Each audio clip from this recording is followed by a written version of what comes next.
Hello.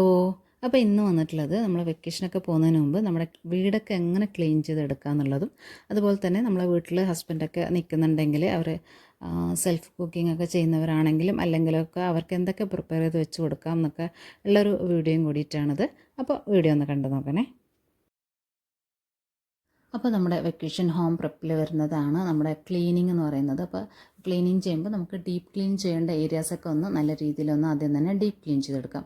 ആ ഒരു കാറ്റഗറിയിൽ വരുന്നതാണ് നമ്മുടെ ബാത്റൂംസ്, അതുപോലെ തന്നെ ഓപ്പൺ സ്പേസിൽ വരുന്ന ബാൽക്കണീസ്. ഇത് രണ്ടും നല്ല രീതിയിൽ തന്നെ ഒന്ന് വാഷ് ചെയ്തിടേണ്ടതാണ്. അപ്പോൾ ഞാനിവിടെ ബാത്റൂമിൽ ഒന്ന് ജസ്റ്റ് ക്ലീനർ ഒന്ന് സ്പ്രെഡ് ചെയ്തിട്ട് നമുക്ക് ബാൽക്കണി ആദ്യം ഒന്ന് ക്ലീൻ ചെയ്തെടുക്കാം. അപ്പോൾ ബാൽക്കണി ആദ്യം തന്നെ ഞാനൊന്ന് ഡസ്റ്റ് ഫ്രീ ആക്കി എടുക്കുന്നുണ്ട്. അപ്പോൾ എൻ്റെ ബാൽക്കണിയിൽ ലവ് ബേർഡ്സും കാര്യങ്ങളൊക്കെ ഉള്ളതുകൊണ്ട് തന്നെ അത്യാവശ്യം ഡേർട്ടൊക്കെ ആയിട്ടുണ്ടായിരുന്നു.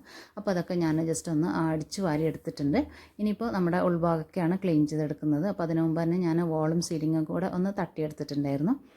അപ്പോൾ പിന്നെ ചെയ്യേണ്ടത് നമ്മുടെ ബെഡ്ഷീറ്റും എല്ലാ ബെഡ്ഷീറ്റും കാര്യങ്ങളൊക്കെ ഒന്ന് മാറ്റിയെടുക്കേണ്ടതാണ്. അപ്പോൾ അതും കൂടെ ഒന്ന് വാഷ് ചെയ്യാനുള്ളതൊക്കെ ഒന്ന് വാഷ് ചെയ്തും കൂടെ എടുക്കേണ്ടതാണ്.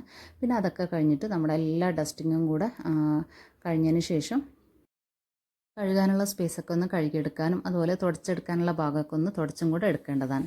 ഇനിയിപ്പോൾ അതിനു മുമ്പ് ഞാൻ കിച്ചണിലേക്കൊന്ന് വന്നിട്ടുണ്ട്. കിച്ചണിൽ അതുപോലെ നമ്മുടെ സ്നാക്സിൻ്റെ ബോട്ടിൽസ് അതുപോലെ ഒഴിഞ്ഞിട്ടുള്ള എന്തെങ്കിലും പാത്രം കാര്യങ്ങളൊക്കെ ഉണ്ടെങ്കിൽ കണ്ടെയ്നറൊക്കെ ഉണ്ടെങ്കിൽ അതൊക്കെ ഈ ഒരു ടൈമിൽ തന്നെ വാഷ് ചെയ്തെടുത്ത് വെച്ചിട്ടുണ്ടെങ്കിൽ ഒന്ന് ഡ്രൈ ആക്കി ക്ലീൻ ചെയ്തെടുത്ത് വെച്ചിട്ടുണ്ടെങ്കിൽ നമ്മൾ വെക്കേഷൻ ട്രിപ്പൊക്കെ കഴിഞ്ഞ് വരുമ്പോൾ ഗ്രോസറീസും കാര്യങ്ങളൊക്കെ ഒന്ന് റീഫിൽ ചെയ്തെടുക്കാനൊക്കെ നമുക്ക് എളുപ്പമായിരിക്കും. അപ്പോൾ അതുപോലെ തന്നെ ആ ഒരു ബോട്ടിലിൽ അത്രയും ആ ഒരു സ്മെല്ലും കാര്യങ്ങളൊന്നും നിൽക്കാണ്ട് നല്ല രീതിയിൽ തന്നെ ആ ഒരു സ്പേസും കാര്യങ്ങളൊക്കെ ഓർഗനൈസായി കിടക്കാനൊക്കെ ഹെൽപ്പ് ചെയ്യുന്നതാണ്.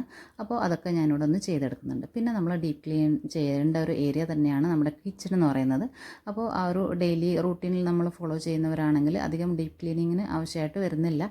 പിന്നെ നമ്മുടെ കൗണ്ടർ ടോപ്പിൻ്റെ അണ്ടർ ഷെൽഫിൽ ആണോ ഒന്ന് ചെക്ക് ചെയ്യേണ്ട ആവശ്യമായിട്ട് വരുന്നത്. ആ ഒരു ഏരിയയിൽ എന്തെങ്കിലും ഡീപ്പ് ക്ലീൻ ചെയ്യേണ്ട ആവശ്യമുണ്ടെങ്കിൽ അതും കൂടെ ഒന്ന് ചെയ്തെടുക്കാം. പിന്നെ അതുപോലെ തന്നെ നമ്മുടെ സിങ്ക് അതുപോലെ വാഷ് ബേസിനും കാര്യങ്ങളൊക്കെ നല്ല രീതിയിൽ തന്നെ ഒന്ന് ക്ലീൻ ചെയ്തെടുക്കേണ്ടതാണ്. ഇപ്പോൾ ഞാൻ ബാത്റൂം ഒന്ന് തേച്ച് കഴുകിയെടുക്കുന്നുണ്ട്.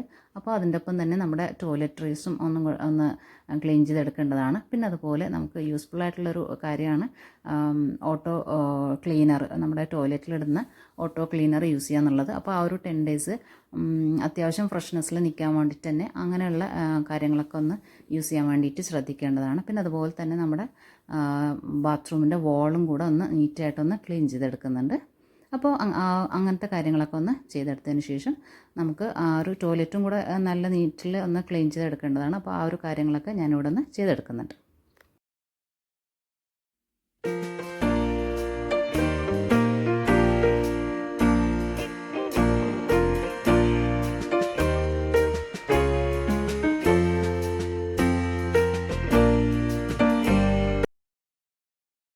അപ്പോൾ അതാ ഞാനിവിടെ എൻ്റെ ബാത്റൂമും ടോയ്ലറ്റും ടോയ്ലറ്ററീസും എല്ലാം ഇവിടെ ക്ലീൻ ചെയ്തെടുത്തിട്ടുണ്ട്. അതുപോലെ തന്നെ നമ്മൾ യൂസ് ചെയ്തിട്ടുള്ള ആ ഒരു ബക്കറ്റ് കപ്പ് കാര്യങ്ങളൊക്കെ ഒന്ന് ക്ലീൻ ചെയ്ത് എടുത്തിട്ടുണ്ട്. ഇപ്പോൾ നമ്മൾ ബാത്റൂമിൻ്റെ ക്ലീനിങ് ഒക്കെ കഴിഞ്ഞിട്ടുണ്ട്. ഇനി നമ്മൾ വന്നിട്ടുള്ളത് ബാൽക്കണിയിലാണ്. അപ്പോൾ നമ്മൾ നേരത്തെ ബാൽക്കണി ഒന്ന് ഡസ്റ്റ് ഫ്രീ ആക്കിയിട്ട് എടുത്തിട്ടുണ്ടായിരുന്നു.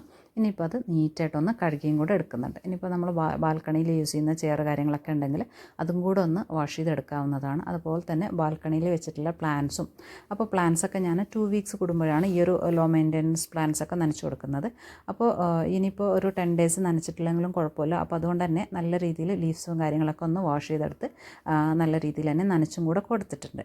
ഇനിയിപ്പോൾ നമ്മൾ ഇതിൻ്റെ വാളും കൂടെ ഒന്ന് കഴുകിയെടുക്കുന്നുണ്ട്. അപ്പോൾ ബാൽക്കണിയും കൂടെ ഞാൻ ഫുള്ളായിട്ട് തന്നെ ഒന്ന് ക്ലീൻ ചെയ്തെടുത്തിട്ടുണ്ട്.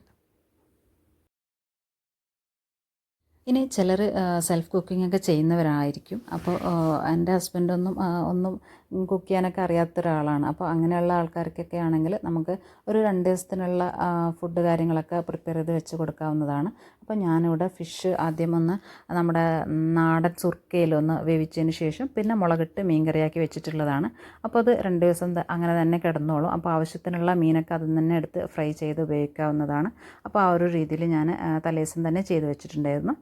അപ്പോൾ ഇനി കുക്കിംഗ് ഒക്കെ അറിയാവുന്നവരാണെങ്കിൽ അവർക്ക് വേണ്ട വെജിറ്റബിൾസും കാര്യങ്ങളും അങ്ങനെയുള്ള കാര്യങ്ങളൊക്കെ ഒന്ന് പ്രിപ്പയർ ചെയ്ത് വെച്ച് കൊടുക്കാൻ പറ്റുന്നുണ്ടെങ്കിൽ അതൊക്കെ ഒന്ന് ചോപ്പ് ചെയ്തും കട്ട് ചെയ്തൊക്കെ ചെയ്ത് വെച്ച് കൊടുക്കാവുന്നതാണ്. അപ്പോൾ അതൊക്കെ ഒന്ന് ചെയ്യാനായിട്ട് ശ്രദ്ധിക്കുക. ഇപ്പോൾ അവർ ഓഫീസിലൊക്കെ പോകുന്നവരൊക്കെ ആണെങ്കിൽ അതൊക്കെ അവർക്ക് ഭയങ്കര ഹെൽപ്ഫുള്ളായിരിക്കും. ഇനിയിപ്പോൾ ഞാൻ ചെയ്തിട്ടുള്ളത് എൻ്റെ വാഷ് ബേസിൻ ക്ലീനിങ് ആണ്. അപ്പോൾ ആകെ ഒരു വാഷ് ബേസ് ഇവിടെ ഉള്ളൂ. അപ്പോൾ അതൊന്ന് ക്ലീൻ ചെയ്തെടുത്തിട്ടുണ്ട്. പിന്നെ നമ്മൾ ബെഡ്റൂമിലുള്ള ബെഡ്ഷീറ്റും കാര്യങ്ങളൊക്കെ ഒന്ന് ചേഞ്ച് ചെയ്തെടുത്തിട്ടുണ്ട്. ഇനിയിപ്പോൾ ഓഫീസിലേക്കൊക്കെ പോകുന്ന ഡ്രസ്സൊക്കെ അവർ സെൽഫ് അയണിംഗ് ഒക്കെ ചെയ്യുന്നവരാണ്. ഇനി അതുപോലെ തന്നെ നമ്മുടെ ഇൻഡോർ പ്ലാന്റ്സൊക്കെ അവർ നനയ്ക്കാനൊക്കെ മറന്നു പോകാണ്ടിരിക്കാൻ വേണ്ടിയിട്ട് കിച്ചണിലുള്ള സിങ്ക് ഏരിയയുടെയും അതുപോലെ തന്നെ നമ്മുടെ വാഷ് ബേസ് ഏരിയയുടെയൊക്കെ അടുത്ത് നമ്മുടെ പ്ലാന്റ്സൊക്കെ ഒന്ന് എടുത്ത് വെച്ചിട്ടുണ്ടെങ്കിൽ അവരത് മറക്കാണ്ട് തന്നെ നനയ്ക്കാനും വെള്ളം മാറ്റാനൊക്കെ ഉള്ളതൊക്കെ ആണെങ്കിൽ അതൊക്കെ ഒന്ന് അവരെന്നെ ചെയ്യാനും വേണ്ടിയിട്ട് അവർക്കും കൂടെ അത് ഹെൽപ്ഫുള്ളാണ്. അപ്പോൾ അങ്ങനെയുള്ള കാര്യങ്ങളൊക്കെ ഒന്ന് ശ്രദ്ധിക്കുക. അപ്പോൾ ചെറിയൊരു ഹോം പ്രിപ്പിൻ്റെ ലിസ്റ്റ് ഞാനിവിടെ ഒന്ന് കാണിക്കുന്നുണ്ട്. അപ്പോൾ ഇത്രയും കാര്യങ്ങളാണ് ശ്രദ്ധിക്കാനായിട്ടുള്ളത്. ഇനിയിപ്പോൾ നമ്മുടെ ജേർണി സ്റ്റാർട്ട് ചെയ്തിട്ടുണ്ട്. അപ്പോൾ നമ്മൾ ട്രെയിനിലിതാ നമ്മൾ എടുത്ത് വെച്ചിട്ടുള്ള ആ ഒരു ടോയ്സും കാര്യങ്ങളായിട്ട് കുറച്ച് നേരം അങ്ങനെ എൻഗേജ് ചെയ്തിട്ടുണ്ടായിരുന്നു.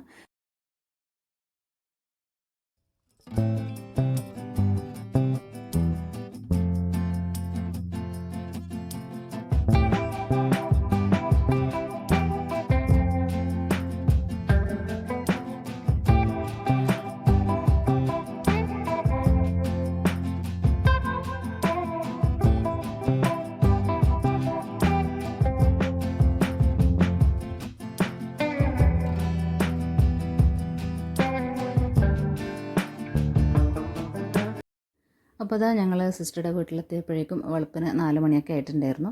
ഇനിയിപ്പോൾ രാവിലത്തെ പ്രെയറും കാര്യങ്ങളൊക്കെ കഴിഞ്ഞിട്ട് കുറച്ച് കിടക്കാമെന്നാണ് വിചാരിക്കുന്നത്. പിന്നെ ഇപ്പോഴത്തെയും പോലെ എത്ര എല്ലാ ദിവസവും ഫോൺ ചെയ്ത് സംസാരിച്ചാൽ നമ്മൾ കാണുമ്പോൾ കുറേ കഥയും കാര്യങ്ങളൊക്കെ പറയാനുണ്ടാവും. അപ്പോൾ അതൊക്കെയാണിത് കാണുന്നത്. അപ്പോൾ അതിൻ്റെ ഇടയ്ക്ക് നമ്മുടെ കാപ്പിക്കുടിയും കാര്യങ്ങളൊക്കെ നടക്കുന്നുണ്ട്. ഇനിയിപ്പോൾ നമ്മൾ രാവിലത്തെ പ്രെയറൊക്കെ കഴിഞ്ഞിട്ട് കുറച്ച് നേരം ഒന്ന് കിടക്കണം. അപ്പോൾ ട്രെയിനിൽ തീരെ ഉറങ്ങിയിട്ടുണ്ടായിരുന്നില്ല. അപ്പോൾ അതിൻ്റെ ക്ഷീണവും കാര്യങ്ങളൊക്കെ ഉണ്ട്. അപ്പോൾ യാത്രയൊക്കെ അൽഹംദുലില്ലാഹ് സേഫായിരുന്നു. അപ്പോൾ ഇത്രയാണ് നമ്മളൊരു ഹോം പ്രിപ്പറിൻ്റെ ഭാഗമായിട്ട് കാണിക്കാനായിട്ടുള്ളത്. അപ്പോൾ നമ്മുടെ ചാനലും കൂടെ ഒന്ന് സപ്പോർട്ട് ചെയ്തേക്കണേ. Thanks for watching.